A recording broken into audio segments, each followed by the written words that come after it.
Biden unleashed armed agents into Trump's house, authorizing them to use deadly force. Biden's politicized Attorney General Merrick Garland at Joe Biden's weaponized DOJ actually authorized, get this, the use of deadly force during that August 22, 2022 raid at Mar-a-Lago. This was an attempted assassination attempt on Donald John Trump, or people associated with him. They wanted a gunfight. They didn't do it against Joe Biden when they seized his records. Oh, Janine Pirro, here's the thing. As many people watching this might know, yeah, they did. They 100% did. I've been waiting since she said that for the truth to come out, and it has. According to a reporter, a person familiar with the Hur investigation confirms that the standard DOJ policy statement regarding the use of deadly force was also included in the operations order for the searches at President Biden's residence in Delaware. They had the exact same thing because of course they had the exact same thing. It is boilerplate. It's always in there. It was not special for Mar-a-Lago. It wasn't special for the raid of the Corvette garage. Hey, I'm glad you're here. Listen, in order for the damage report to keep on going, we need viewers like you to become a member on YouTube. Can you click the join button on YouTube today? Thank you. And here's the interesting thing about the fact that that's been debunked.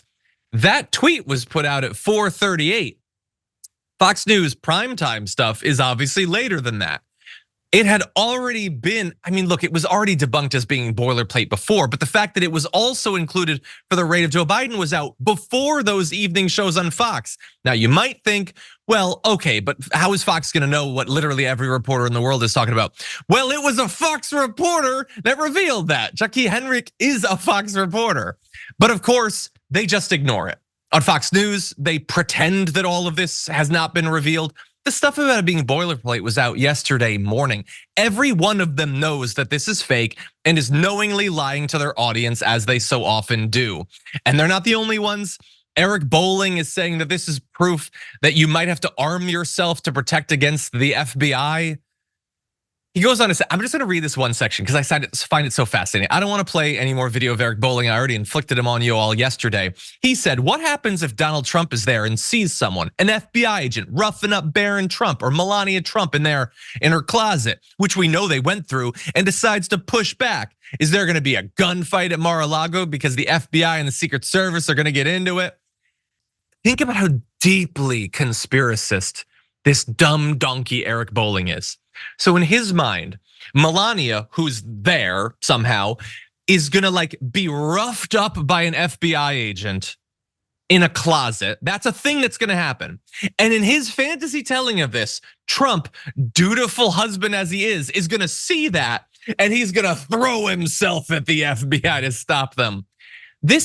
I write fantasy stories about animals going on magical adventures.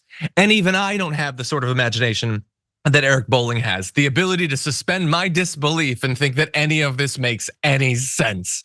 But this is what they're saying. And again, they're saying it. Charlie Kirk is saying that this is how you get Auschwitz.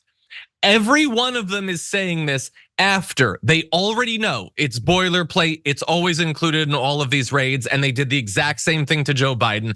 They know that, and they lie to their audience because they have no respect for their audience. They deeply hate their audience. They don't care if they go out into the world believing a whole bunch of hooey. Yaz, what do you think? Yeah, something else that I think it's funny that they keep doing is they keep calling it the Biden DOJ, right? As if, the DOJ under the Biden administration, the DOJ that happens to be functioning during the Biden administration is the Biden DOJ. So they're trying to make it seem as if Biden is just sitting around in the White House on his not golden toilet, ordering raids on his political enemies, who in this case would have been the man that he had just defeated in a presidential race. And none of it makes any sense, but it does fall very much in line with this narrative that they've also been trying to construct, that one, he has dementia, but also he is a political mastermind and a criminal mastermind, right? He's the head of this criminal operation. So they've already sold their audience on that idea. They've been doing it for years. And so now it's an easy flip for them to be like, also, he's trying to have Trump assassinated. He's trying to weaponize the Department of Justice against Trump because Trump is the good guy and he's trying to save all of us. And Biden, this criminal, this known, renowned criminal, is here trying to assassinate him, trying to get rid of Trump. So, it all is part of it. And I think that that's why they really are playing the long game here, right? Like they, even with the inconsistencies in their messaging, right? They're still very consistent in, spreading those messages, the inconsistent ones. So whenever people hear something like, oh, he tried to have Trump assassinated, that's an easy thing for them to believe because they already believe that he's a criminal mastermind. Yeah.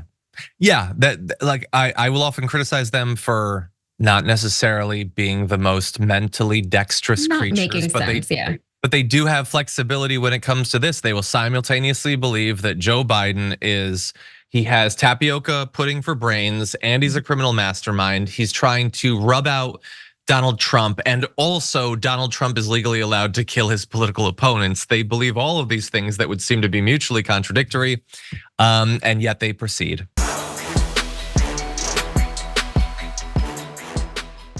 Members make a difference here at TYT. You help make the show happen, and we see you in the chat with your loyalty badge. Click the join button to become a member today.